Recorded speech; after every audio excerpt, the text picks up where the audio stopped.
कहते हैं कि जब आप किसी की साधना करते हो या फिर किसी को जब मानते हो तो उनका पूर्णतः जो उनका स्वभाव है या फिर जो भी उनका चरित्र है वो आपके अंदर उतर जाता है। सबसे ज़्यादा रेमेडीज़ मेरी वशीकरण की चलती है, लव रिलेशनशिप की चलती है। सबसे बड़ी दिक्कत जो आजकल में मुझे भी ऐसा लगता है कि भाई लोगों को फेस करनी पड़ रही है, पहली पैसे की, दूसरी रिलेशनशिप की। मतलब लोग किसी पे, तीसरी ट्रस्ट की, यानी कि लोग किसी पे विश्वास नहीं कर पा रहे हैं। लोग इंपॉर्टेंस दे रहे हैं अपने रिश्ते को, फेक रिलेशनशिप को, एज कंपेरिजन टू पैसे।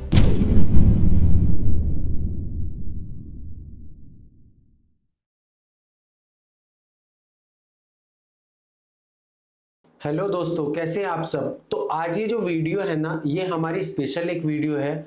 आज जो हमारे पास गेस्ट आए हैं वो सनातन से बहुत प्रेम करते हैं, वो हिंदुत्व में बहुत यकीन रखते हैं और उनकी स्पिरिचुअल जर्नी, वो एक डिजिटल क्रिएटर के साथ साथ एक सनातन के प्रति जो उनका श्री राम के प्रति या श्री हनुमान के प्रति जो प्यार और सद्भावना है, आज वो कैमरे के माध्यम से अपने को बताएंगे। तो हर्षी, मैं आपका बहुत बहुत स्वागत करता हूँ। सेकेंड टाइम अपन लोग मिल रहे हैं। हाँ जी। तो कैसा फील हो रहा है पहले टीवीटी में? बहुत अच्छा हो रहा है। जैसे पहले एक बार मेरी जर्नी यहाँ से ही शुरू हुई थी। सच बात बताऊँ तो जब मैंने पॉडकास्ट शुरू करा था तो सबसे पहला पॉडकास्ट मेरा यहीं से ही था। तो जर्नी काफ़ी अच्छी थी, यादगार थी। तो सोचा कि कुछ दोबारा जनता को दिया जाए इसी प्लेटफॉर्म के माध्यम हाँ, से। ऑडियंस जानना चाहती भी। आज के टाइम में हम हिंदुत्व के प्रति इतनी अच्छी इन्फॉर्मेशन लोगों तक पहुंचा रहे हैं, सनातन के प्रति हमारी जिम्मेदारी बनती है कि हम जो जो सनातन में इंक्लूडेड है कंटेंट के टॉपिक्स के माध्यम से उन लोगों के बीच रखे जाएं। तो सबसे पहला सवाल मेरा बस आपसे यही है, आप सबसे ज्यादा किस भगवान को मानते हैं? बजरंगबली को। तो मतलब आप एक डिजिटल क्रिएटर भी, आपका एक बहुत अच्छा इंस्टाग्राम भी है जिस पे आप डेली की पोस्ट वगैरह डालते हैं, काफ़ी रेमेडीज भी करते हैं, लोगों को प्रोवाइड भी करवाते हैं। तो हनुमान जी की आस्था से आपको क्या क्या फल मिला आज तक? देखो, जो भी है मेरा आज तक जो भी कुछ भी मिला है तो उन्हीं से ही मिला है। सच में सबसे पहले लगाओ उन्हीं से ही आया था, क्योंकि जब इस जर्नी में जब जाते हैं ना तो सबसे पहले आपको आपका जो ईष्ट है वो आपको खुद ही चुनता है। आप नहीं चुनते उनको, वो खुद ही आपको चुनते हैं।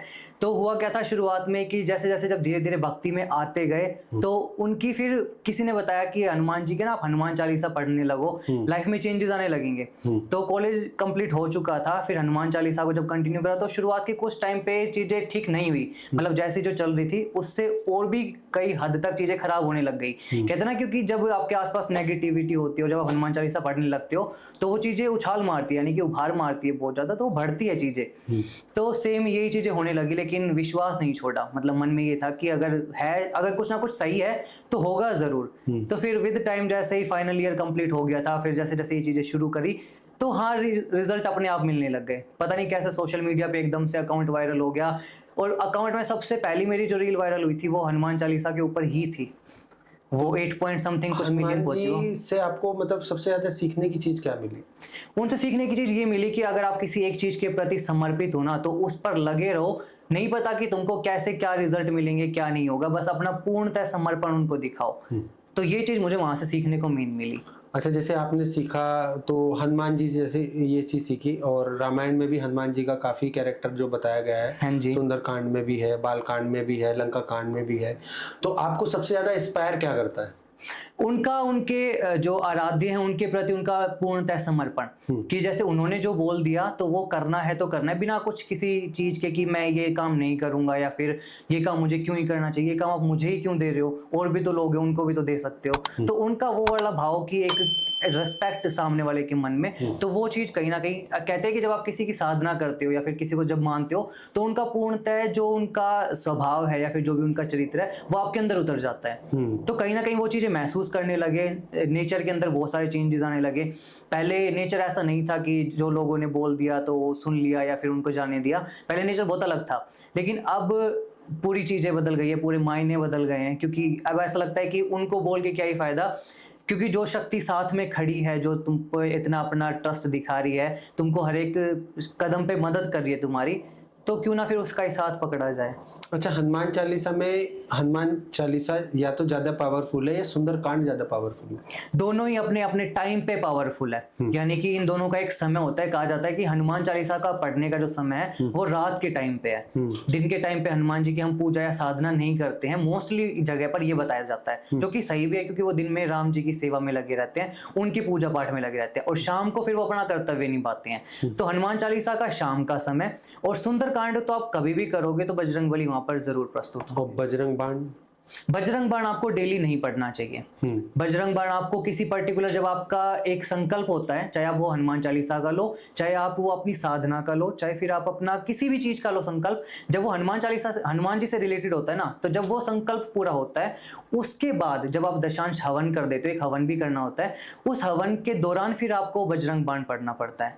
हनुमान जी के 12 नाम याद हैं आपको? हाँ नहीं, इसमें जब करते हैं ना तो शुरुआत में नाम तो ऐसे 108 नाम भी है, बहुत नाम है, लेकिन जो मेन नाम है जिनके थ्रू हम करते हैं पंचमुखी हनुमान जी का, तो सिर्फ उन्हीं का ही स्मरण करते हैं। पंचमुखी हनुमान जी की मान्यता ये है कि उनको अपने द्वार पे अगर लगाते हैं ना, तो नेगेटिविटी, कोई भी बुरी शक्ति घर में प्रवेश नहीं करती और आपका व्यवसाय, आपका घर में बरकत होनी स्टार्ट हो जाती है। हाँ जी, क्या ये संभव है? बिल्कुल। तो मतलब किन लोगों को पंचमुखी की फोटो लगानी चाहिए और किस दिशा में लगानी चाहिए? सभी लोगों को लगानी चाहिए, और ये सभी लोगों को अपने दक्षिण दिशा की तरफ, क्योंकि उनका जो मुख है उनको दक्षिण मुखी बोला जाता है, तो दक्षिण दिशा की तरफ अगर करके लगाओगे तो आपको काफी अच्छा रिजल्ट मिलेगा। वास्तु में जैसे बहुत सारी प्रॉब्लम्स आती हैं, तो उनको जो है किस किस चीजों से प्रॉब्लम अगर आ रही है, तो हनुमान जी की कहाँ कहाँ प्रतिमा लगाएं कि वो प्रॉब्लम सोल्व हो जाए? नॉर्थ ईस्ट डायरेक्शन के अंदर हनुमान जी ने जो वो उठाया था, पर्वत जो उठाया था, वो पर्वत वाली फोटो लगा सकते हो, वो पर्वत। हाँ जी, तो नॉर्थ ईस्ट डायरेक्शन में ही लगेगी। अगर आपके घर के एंट्रेंस पे ही कोई प्रॉब्लम है, या फिर घर के आपको लग रहा है कि घर के एंट्रेंस के बाहर पे कोई बिजली का खंबा है या फिर कोई डंपिंग एरिया है, तो फिर वहां पर आपको पंचमुखी हनुमान जी स्थापित करने पड़ेंगे। अच्छा, कोई एक ऐसी कहानी जो, या कोई एक ऐसी कथा, या कोई एक ऐसी रामायण की चौपाई जो आपको सबसे ज्यादा इंस्पायर करती हो, कोई कहानी हनुमान जी से रिलेटेड? सिर्फ देखो, चौपाई मैंने रामायण का पाठ या फिर सुंदरकांड का पाठ, या फिर जब भी कोई पाठ करते हैं तो इनको डिटेल में जब जानने में क्योंकि मैंने सिर्फ इनको हिंदी में ही जाना है, ठीक है, हिंदी में ही मैंने उनका पूरा वो सुना हुआ है। जब वो संजीवनी बूटी लेने के लिए गए थे, तो अगर वो नहीं लेके आते, मैंने एक जगह ये भी पढ़ा था कि वो नहीं लाते तो फिर क्या चीजें हो जाती, तो उन्होंने सूर्य देव को क्या ही चुनौती दे दी थी। तो ये वाली चीजें जो है पार्ट है, बीच बीच में कुछ चीजें हैं जो बहुत ज्यादा अंदर तक लगती है कि हाँ ये चीजें सही ना कहीं है, तो वो कुछ कुछ पॉइंट्स हैं रामायण के या फिर उनके, जो कि हाँ ठीक है, अच्छे लगते हैं। अच्छा, जैसे आपने अभी कई सारी रेमेडीज दी थी, लोगों ने आपसे कनेक्ट किया था, तो सबसे ज्यादा रेमेडीज किस चीज की दी है? सबसे ज्यादा रेमेडीज मेरी वशीकरण की चलती है, लव रिलेशनशिप की चलती है, लेकिन काफी सारे लोग बोलते हैं कि लव रिलेशनशिप में अगर आप वशीकरण बता रहे हो तो ये तो गलत कर रहे हो, ये कर रहे हो, लेकिन हाँ वशीकरण जो भी मैं बताता हूँ मेरी प्रोफाइल में, अगर आप कोई भी देखोगे तो वो सारे सात्विक होते हैं। मतलब सात्विक में जैसे आप माँ बंगलामुखी की साधना करते होंगे? नहीं, सात्विक में जब भी आप वशीकरण बताया जाता है तो वो आपके ईस्ट के जरिए, यानी कि पहले सबसे पहले मैं कुंडली देखता हूँ, कुंडली देख के कि किस प्लेनेट की वजह से क्या क्या चीजें हो रही है, और उस प्लेनेट के जो इष्ट देवता है या फिर उस घर के जो रिलेटेड कोई आपके इष्ट हैं, तो उनको आपको फिर जो चीज करनी चाहिए, उन्हीं से रिलेटेड जो आपको मंत्र जप करने चाहिए, जो क्रिया करनी चाहिए 11 दिन की, 21 दिन की, तो हाँ वो फिर आपको फलदायक करती है। अच्छा, लाइफ में सबसे बड़ा जो लेसन है, मतलब रिलेशनशिप के कॉन्सेप्ट में, वो किस देवी देवता पे आधारित है? मतलब कि अगर हम पूजा करना चाहें, लाइक वशीकरण मान लो, चाहे प्रेम वाला मान लो, कि हमें उन भगवान की पूजा करनी चाहिए तो हमें हमारा रिलेशनशिप अच्छा चल सकता है। भगवान भोलेनाथ की कर सकते हो, जो कि पार्वती के साथ में बैठे हुए हैं उस स्वरूप की, या फिर आप सबसे जो जहाँ से प्रेम निकला है राधा कृष्ण, उनकी आपको पूजा करनी चाहिए, जो कि आपको इस प्रेम का, क्योंकि कहा जाता है कि प्रेम की जो सच्चाई है वो राम सीता में आपको दिखेगी, ठीक है, आपको शिव पार्वती में दिखेगी, आपको राधा कृष्ण में दिखेगी, तो ये कहीं ना कहीं ये जो स्वरूप है आपको इनको ज्यादा पूजना चाहिए। या फिर गणेश जी की स्थापना करके आपको साथ में रिद्धि सिद्धि को जब बिठाते हो तो गणेश शक्ति पूजन होता है, गणेश के साथ रिद्धि सिद्धि का जो शक्ति पूजन होता है, तो वो आपकी मदद करता है इन चीजों में। एक बार ये गणेश जी वाला थोड़ा सा एक्सप्लेन करेंगे कि कैसे काम करता है और कैसे कैसे करना चाहिए? देखो, गणेश शक्ति का जो पूजन होता है, ये होता है कि जब आपका पार्टनर आपके साथ ट्रस्ट वर्दी है, लेकिन आपको कहीं ना कहीं यूं लग रहा है कि कोई तीसरा बंदा है जो कि रिश्ते में आ रहा है, लेकिन सामने वाला इंसान इतना भोला है कि शायद वो तीसरे की बात में भी आ जाएगा। तो ऐसे में आपको क्या करना चाहिए, आपको गणेश शक्ति पूजन कर लेना चाहिए, जहाँ पे गणेश जी की स्थापना होती है, आपके ही घर में करनी पड़ती है। आप खुद भी कर सकते हो, नहीं तो किसी खास पंडित से भी जो जानकार रखते हैं उनको आप करवा सकते हो। वहां पे ही साथ में रिद्धि सिद्धि की स्थापना करी जाती है, कुछ मंत्रों के द्वारा उनको स्थापित करके, और फिर आपको एक यंत्र का निर्माण करना पड़ता है जिसमें आप उन देवी देवताओं को स्थान देते हो। फिर उसके बाद वो क्रिया लगातार 21 दिन तक चलती है। उससे मतलब ये है कि हमारे रिलेशनशिप को थोड़ा मजबूती बल मिलता है बहुत ज्यादा। हाँ, तो जैसे अभी आपके पास आपने बताया वशीकरण से रिलेटेड, तो वशीकरण में जैसे सात्विक क्रिया क्या क्या होती है, थोड़ा सा एक बार एक्सप्लेन करेंगे?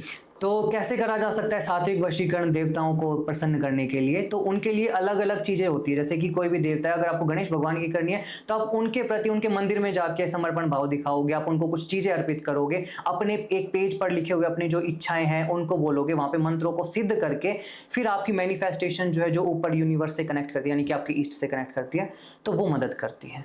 इसको सात्विक वशीकरण कहीं अब, और जैसे मान लो रिलेशनशिप में शादीशुदा लोगों को किन भगवान की पूजा करनी चाहिए? मतलब शादी से पहले भोलेनाथ की ठीक है, सावन में भी जल चढ़ता है, सोमवार भी करते हैं बहुत से लोग। शादी के बाद रिलेशनशिप को अच्छा करने के लिए किस भगवान की पूजा? जो आपके इष्ट पहले थे, यानी कि जो आपने बचपन से जिनकी आपने पूजा करी है, तो आपको जब तक आपका देह नहीं त्याग देते तब तक आपको अपने इष्ट नहीं बदलने चाहिए।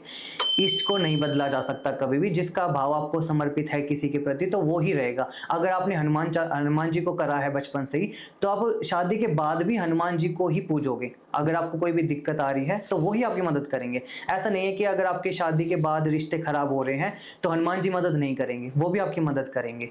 हनुमान जी सबसे ज्यादा मदद करते हैं रिश्तों को सही करने में, लेकिन शर्त ये है कि आपका रिश्ता जो है वो प्योर होना चाहिए, लॉयलिटी, हाँ, पवित्र होना चाहिए, लॉयलिटी होनी चाहिए उसके अंदर, ताकि वो चीजें काम कर सके। और जैसे मान लो हमारी कुंडली में हमारी मौत का रहस्य भी पता चल सकता है? 8वें घर से। 8वें घर से। हाँ जी। कुंडली हमारी क्या क्या चीज बता सकती है? हमारी कुंडली सब कुछ बता सकती है। आपका घर जो है, यानी कि जहाँ पर आप रह रहे हो उसके आमने सामने चीजें क्या है, कहीं वहाँ पर पार्क तो नहीं है, कहीं वहाँ पर डंपिंग ग्राउंड तो नहीं है, कहीं वहाँ पर आसपास में रेलवे स्टेशन तो नहीं है, आपके पिछले जो जन्म के कर्म थे वो क्या थे, और अभी आपके आसपास में चीज़ें क्या हो रही है, कब आपकी जॉब लगेगी, कब आपको बिजनेस करना चाहिए, कब आपके बिजनेस का बहुत अच्छा फेज चलेगा, कब आपको आपकी लाइफ में वो ऐसा गोल्डन पीरियड आएगा, या फिर कब आपकी लाइफ का एक ऐसा फेज आ जाएगा जहाँ पर आपको मौत या फिर मृत्यु तुल्य कष्ट मिलेगा। तो आपके अकॉर्डिंग कुंडली अगर एनालाइज करवाई जाए, सो कुंडली में पूरा जन्म से लेके मृत्यु तक का योग सब बता दिया? बिल्कुल। तो आप उसमें विवाह का योग कब पता चलता है? कुंडली में विवाह का योग पता चलता है हमारे गुरु के गोचर से, यानी कि आपकी कुंडली में गुरु का गोचर देखना पड़ता है कि गुरु अभी फिलहाल गुरु किस राशि में गोचर कर रहा है। जैसे मान लिया कि गुरु अभी वृषभ राशि में गोचर कर रहे हैं इस फिलहाल प्रेजेंट टाइम में, लेकिन मई के बाद में वो मिथुन राशि में चले जाएंगे। तो आपने वो देखना है कि आपने अपनी राशि में वो लिख दिया कि गुरु इस जगह पे गोचर कर रहा है।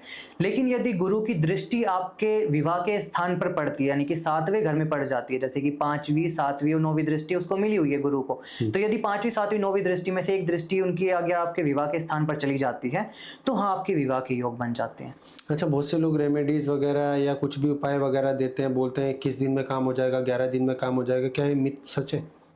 वो डिपेंड करता है आपकी कुंडली के ऊपर कि आपकी कुंडली को कितना बल मिला हुआ है, आपका ओरा कैसा है। यानी कि यदि एक इंसान बहुत ज्यादा पूजा पाठ करता है, माला जप करता है, बहुत ज्यादा स्पिरिचुअल है इन चीजों को लेकर, तो उस इंसान की करी हुई रेमेडी बहुत ज्यादा तेजी से लगेगी एज कंपैरिजन टू जो इंसान पूजा पाठ नहीं करता उसके। मतलब पूजा पाठ हमारे धर्म में, हाँ जी, आपके एनर्जीज के साथ वो कांटेक्ट में रहेंगे तो आपको जल्दी रिजल्ट। हिंदू धर्म में मतलब हमारी पूजा का क्या महत्व होगा? सबसे ज्यादा महत्व ही हमारे हिंदू धर्म में पूजा को दिया गया। यानी कि जब भी हम कोई काम करने जाते हैं सबसे पहले कहा जाता है कि आप पूजा करके जाइए। अगर कोई भी चीज, यहाँ तक कि अगर हमने कोई नया सामान भी खरीदा है तो उसकी भी हम पहले पूजा करते हैं। गाड़ी हमने नहीं ली तो उसकी भी पूजा करते हैं, उसके आगे स्वास्तिक का निर्माण करते हैं और हम नारियल को फोड़ते हैं। तो हिंदू धर्म में सबसे ज्यादा महत्व इसी चीज का है, क्योंकि हम सबसे पहले अपने देवी देवताओं को, उनसे पहले कुल देवी को सबसे पहले, फिर उनके बाद उससे पहले हमारे इष्ट देवता को, उनको हम याद करते हैं जो कि हमारी ढाल बन के खड़े रहते हैं। अगर मैं आपको बताऊं तो जैसे बहुत सी चीजें ऐसी होती हैं, लोग तंत्र मंत्र की साधना गलत तरीके से काम करवाने का वो करते हैं, तो वो लोग भी इन चीजों को मतलब गलत करते रहते हैं, तो उनके ऊपर क्या प्रभाव पड़ता होगा जो ये गलत काम के लिए सोचते हैं? उनके कर्म खराब हो जाते हैं। मतलब आपने कभी देखा होगा कि अगर किसी भी इंटेंशन से, यानी कि गलत इंटेंशन से करा हुआ काम हमेशा गलत ही रहता है। मैंने तो बहुत सारे लोगों को ऐसा जानता हूं मैं जो कि तांत्रिक थे, मतलब बहुत अच्छी नॉलेज थी, उनकी नॉलेज में भी थे, क्योंकि मेरे फैमिली बैकग्राउंड इसी चीज का है। तो नॉलेज बहुत अच्छी थी, लोगों की मदद कर रहे थे, लेकिन कहीं ना कहीं पैसों के लालच में आके लोगों का गलत करना जब शुरू करा तो जो चीज थी पहले वो भी नहीं रही और अब बिल्कुल रोड पर आने की बिल्कुल नौबत आ गई। मतलब कर्मास बैक। यस। तो हमें कर्म करने चाहिए, अपने अच्छे करने चाहिए।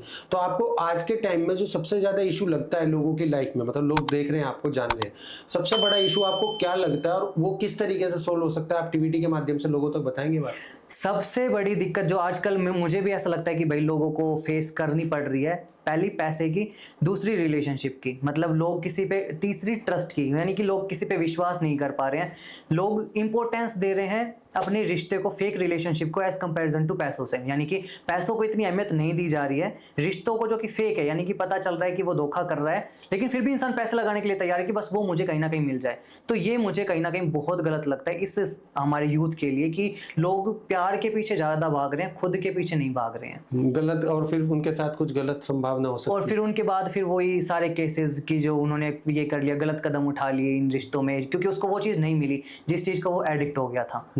तो वो चीज़ कहीं ना तो कहीं एक उनको प्यारी सी रेमेडी बताओ कि अगर वो अपने घर बैठे कुछ ऐसी रेमेडीज कर सकते हैं कि उनको थोड़ा जो मन है शांत हो जाए, या वो अपने घर में कुछ अच्छा कर पाए, पॉजिटिव वाइब्स आ पाए उनके घर में।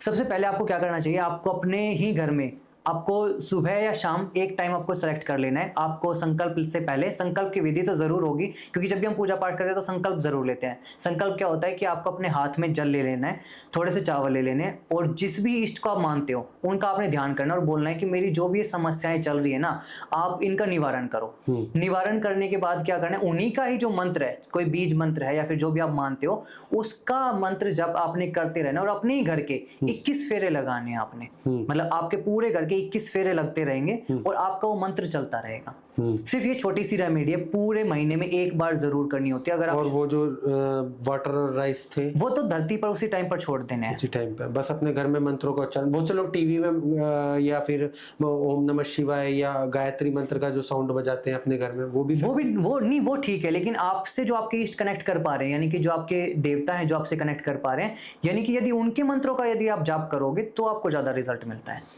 और वो भी आपके जब यहाँ से निकलता है, आपके जब चक्रास से निकलती हैं चीजें, और स्वर विज्ञान भी यही बताता है कि बेसिकली जब आपकी ये चीजें ऊर्जाएं बाहर निकलती हैं तो वो ज्यादा प्रभावित करती है। अभी अक्षय तृतीया है, जैसे अक्षय तृतीया, अभी उसको हम कैसे महत्व दे सकते हैं अपने जीवन में? देखिए, अक्षय तृतीया को सभी लोग ये जानते हैं कि इस दिन हमको सिर्फ सोना खरीदना चाहिए, यानी कि सोने का अगर हम इस दिन दान कर देते हैं या फिर हम खरीद कर घर पे लाते हैं तो हमको माँ लक्ष्मी का आशीर्वाद मिलता है। लेकिन एक चीज बताइए कि जो इंसान सिर्फ जो भी 10,000 की कर रहा है, यानी कि जिसको 10,000 ही मिलते हैं, तो क्या 10,000 का सोना घर पर ला के अपने दिन को शुभ बना सकता है? ऐसा नहीं होता। तो इस टाइम पर क्या करना चाहिए, अक्षय तृतीया वाले दिन क्या हुआ था कि इस दिन कृष्ण भगवान का मुंडन हुआ था, यानी कि उनके सिर के बाल उतरे थे। इसी दिन से ही जगन्नाथ जी का जो रथ बनता है ना, उसकी शुरुआत होती है। तो इसी दिन की बहुत खास अहमियत है। काफी सारी जगहों पर ये बताया जाता है कि इस दिन परशुराम जी का जन्म हुआ था, और इस दिन जो भगवान इंद्र देवता है उनको अपनी खोई हुई शक्तियां मिल गई थी, उनकी शक्तियां बिल्कुल क्षीण हो गई थी। तो जब उनकी शक्तियां वापस मिली तो यही दिन था, अक्षय तृतीया वाले दिन ही शक्तियां खोई थी। और 1 साल के बाद जब गुरुदेव ने जब उनको बल दिया, अपनी विद्याओं से जब उनको परिपूर्ण करा, तो 1 साल तक का पूरा टाइम लग गया था उनको अपनी एनर्जीज वापस लाने में। तो वो अक्षय तृतीया का ही दिन था। तो अक्षय तृतीया का महत्व यही है कि यदि इस दिन पर आप काफी सारी चीजें नहीं खरीद सकते हो, यानी कि सोना नहीं कर सकते हो, तो इस दिन आपको जो जरूर खरीदनी चाहिए। जौ के दाने मतलब उस दिन क्या ही स्पेशल होता है? कुछ स्पेशल बहुत सारी चीजें होती है उस दिन। एनर्जीज बहुत ज्यादा हाई होती है, कॉस्मिक एनर्जीज बहुत ज्यादा हाई होती है। अबूझ मुहूर्त होता है उस दिन, यानी कि उस दिन हम मांगलिक कार्य कर सकते हैं बिना किसी पंडित की सलाह के, कोई भी कार्य हो सकता है। तो वो अपने आप में एक ऐसी तिथि है, क्योंकि तृतीया यानी कि तीसरे पहर पर, यानी कि तीसरी तिथि होती है वो, और अक्षय यानी कि वो ऐसी चीज जिसका कोई क्षय ना हो, यानी कि इस तिथि पर करा हुआ कोई भी काम कभी भी आपको बुरे फल नहीं देगा। तो अपने आप में इसकी एक महत्वता है। तो जैसे अभी आपने बहुत सारी चीजें बताई, मुझे बहुत अच्छा लगा जानने के लिए। तो अगर प्रेम के बारे में बात करें, जैसे आपने बताया कि प्रेम में बहुत सारी दिक्कतें आई हैं, तो प्रेम लोग अपना कैसे सही कर पाएंगे? देखिए, इस चीज से पहले ना, प्रेम को जानने के लिए सबसे पहले हमको क्या करना पड़ता है, एक बार हमको ना अपने हमारा जो मेन कहता है कि जो शक्तियां होती है कि कैसे प्रेम से ही कनेक्ट करती है, कैसे वो चीजें जो जुड़ती हैं आपसे। तो राधा कृष्ण के बारे में ही बात करते हैं, इसके बारे में कि क्या ही चीज़ उन्होंने नहीं पाई प्रेम में और क्या ही चीज़ उनके पास थी प्रेम में। यानी कि हर एक चीज़, अगर मैं कृष्ण भगवान की बात करूं तो उन्होंने तो प्रेम में अपना सब कुछ समर्पण कर दिया था कि जो भी है आपसे ही है और जो भी है आपका ही है। यदि कि अगर हम मंदिर में भी जाते हैं, बांके बिहारी के मंदिर में या फिर किसी मंदिर में, तो विग्रह हमको एक ही दिखता है, यानी कि कृष्ण भगवान की मूर्ति है, उन्हीं के अंदर ही हमको राधा जी की मूर्ति दिखेंगी। ठीक है, सेम हमको दिखेगा, क्योंकि दोनों में एक ही कैसे हो गए हैं, क्योंकि उन्होंने प्यार के उस चरण को देखा है, प्यार की हर एक उस स्टेज को उन्होंने देखा है, लेकिन खुद के अंदर का जो एक भाव था, एक विश्वास था ना, एक दूसरे के प्रति पूर्णतः जो समर्पण का भाव था, तो वो उनसे बेहतर कोई भी नहीं समझ सकता। यानी कि एक कहानी के माध्यम से भी अगर बताना चाहूँ तो क्या था कि जब उनकी कृष्ण भगवान का जब वहाँ पर वो सहन कर रहे थे, तो क्या हुआ था कि राधा जो माँ है उनकी याददाश्त चली गई थी, यानी कि उन्होंने उनको श्राप दे दिया गया था कि आप जो श्री कृष्ण के साथ आपका जो भी संबंध है, आप अगले 100 सालों तक इनको भूले रहोगे, यानी कि आप कभी भी याद नहीं करोगे इनको, यानी कि आपको चाहोगे भी तो भी याद नहीं आएगा। तो फिर कैसे ना कैसे करके जब वो चीजें बीती, कृष्ण भगवान ने उनको उनके पास सारी चीजें याद दिलाई, एक पल जो उनके साथ बिताए थे, कैसे वो वहां पर बांसुरी बजाते थे, कैसे वो उनके साथ बैठती थी, कैसे वो रास रचाते थे, हर एक चीज जो वो भूल गई थी। ये सोचो कि एक अगर आपका प्रियतम यानी कि आपका पार्टनर आपकी हर एक चीजें को भूल जाए तो आपके साथ क्या क्या चीजें होंगी, यानी कि आप कैसा महसूस करोगे। तो प्यार के उस दर्द को, प्यार की उस पीड़ा को एक सबसे बड़ा तो कृष्ण भक्त ही महसूस कर सकता है, और दूसरा जो कृष्ण भगवान ने खुद महसूस करी थी, तो उनसे बेहतर तो कोई नहीं कर सकता। मतलब प्रेम यही है कि सच्चा और अच्छा हो तो आपका अच्छा ही चलेगा। बिल्कुल। जिस प्रेम में अगर दिक्कतें आ रही हैं, जो आपको छोड़ के चला गया वो क्यों ही आपको चाहिए। मेरा मानना तो यही है कि जो आपको छोड़ के चला गया आप उसी को पाना चाहते हो, तो फिर आपसे बड़ा बेवकूफ कौन ही है संसार में। लेकिन यही कलयुग है कि आप जिसके पीछे आप जितना भागोगे वो आपसे और भी आगे भागेगा, लेकिन फिर भी आपको भागना पड़ेगा, क्योंकि यही जो कलयुग है। अपना होगा वो कभी छोड़ के जाएगा ही नहीं ना यार। जो जाएगा तो फिर वो आपका अपना था ही नहीं, फिर उसे हासिल ही क्यों करना। सही कहते हैं बात ना कि लोग बहुत अच्छे के चक्कर में अच्छे को छोड़ देते हैं। लोगों को उम्मीद रहती है कि मुझे बहुत अच्छा मिलेगा, बट वो जो अच्छा उनके पास होता है ना, वही उनके लिए काबिलियत होती है। लेकिन लोग आजकल ये नहीं कर पा रहे ना कि एक चीज के ऊपर वो टिक जाए या फिर एक चीज को समझ पाए, और जब समझने की बारी आती है तो बहुत देर हो जाती है। देर हो जाती है। वो वही है ना, विनाश काले विपरीत बुद्धि, वो यही फिट होती है। इसीलिए फिर आपको ज्योतिषों के पास जाना पड़ता है कि ये बताओ कि क्या चीज हो गई। अच्छी सलाह मिलेगी कहाँ। मंदिर अपने जाएंगे नहीं, पूजा वो करेंगे नहीं, सनातन पे भरोसा रखेंगे नहीं, कभी कोई वेद नहीं पढ़ेंगे, कभी कोई पुराण नहीं पढ़ेंगे, कभी कोई रामायण का पाठ नहीं पढ़ेंगे। बस उनको यही चाहिए कि उनको 24 घंटे में काम हो जाए। सीधा सीधा लोगों का कंसर्न यही है। अपने इतने सारे मैसेज आते हैं कि ये वाला सवाल पूछिए कि इनका कंसल्टेशन कितना है, ये वाला सवाल पूछिए कि 24 घंटे में पक्का काम हो जाएगा। अरे 24 साल लग जाते हैं लोगों को। वही एक बंदा जॉब करने के लिए आता है, उसको 5 साल कैरियर बनाने में लग जाते हैं, तो रिश्ता है, उसको तो 10 साल लग जाएंगे। और इतनी जल्दी अगर रिश्ते बनने लगते और लोग ऐसे ही बनने लगते तो आज तो फिर पता नहीं क्या क्या इस संसार में होने लगता, कौन किसका गुलाम होता, कौन किसका अधीन होता। लेकिन सच बात बताऊं विशाल भाई, जो ये वशीकरण है या फिर जो भी आकर्षण वगैरह की चीजें, ये इन चीजों के लिए बनाई नहीं गई थी कभी भी कि वशीकरण से आप किसी को पालोगे या फिर वशीकरण से आप कुछ कर लोगे। नहीं, वशीकरण की शुरुआत ही कुछ अलग तरीके से हुई थी, जहां पर हम लोगों की भलाई के लिए काम करने थे। जैसे कि जब हम कभी पुराने टाइम में जब लोग जंगलों में रहते थे, तो वहां पर जंगली जानवर आ जाते थे, बहुत बड़े बड़े हाथी आ जाते थे, तो उन लोगों को, उन जानवरों को क्या करना पड़ता था, अपने वशीभूत करना पड़ता था कि वो उनकी जगह पर कभी भी दोबारा ना आ पाए, और उनकी जो पूरी एंटिटी है या फिर उनकी जो टेरिटरी है उनको वो खराब ना कर पाए। तो इन चीजों के लिए वशीकरण हुआ करता था, और लोग अब इंसानी, और लोग अब इंसानों के ऊपर इसका इस्तेमाल कर रहे हैं। तो सबके मिथ अलग अलग है। हम यहाँ पे कई प्रकार की चीजें सुनते हैं, कोई अलग बताता है, कोई अलग। बस ये है कि एक इन्फॉर्मेशन है, लोगों तक जाए, लोग इसको अच्छे समझे। हम तो यही चाहते हैं। लोगों से कहते हैं कि अपने सनातन से प्रेम करो, अपने ग्रंथों को जानो, तो सबसे अच्छी चीजें मिलती है। सो अगर आपको कोई भी सवाल या कोई भी जवाब इससे रिलेटेड चाहिए तो कमेंट बॉक्स में जरूर कमेंट करें। अगर आपको डायरेक्ट भी कनेक्ट करना है तो आप हर्ष भाई से डायरेक्ट कनेक्ट कर सकते हैं। काफी अच्छा लगा मुझे उनके साथ पॉडकास्ट करके। सो उम्मीद है आप अपने सनातनपन बने रहेंगे, हिंदू धर्म के प्रति सचेत रहेंगे और हमारे साथ हमेशा जुड़े रहेंगे। धन्यवाद। यदि आपको कोई भी किसी भी चीज से रिलेटेड कोई भी क्वेरी है या फिर अगर आपको कोई भी डाउट है किसी भी चीज को रिलेटेड, तो आपको यहाँ पर स्क्रीन पर आपको डिटेल्स दिख रही होंगी, तो इन पर जाकर आप कॉन्टैक्ट कर सकते हो, आपको रिजल्ट जरूर मिलेगा।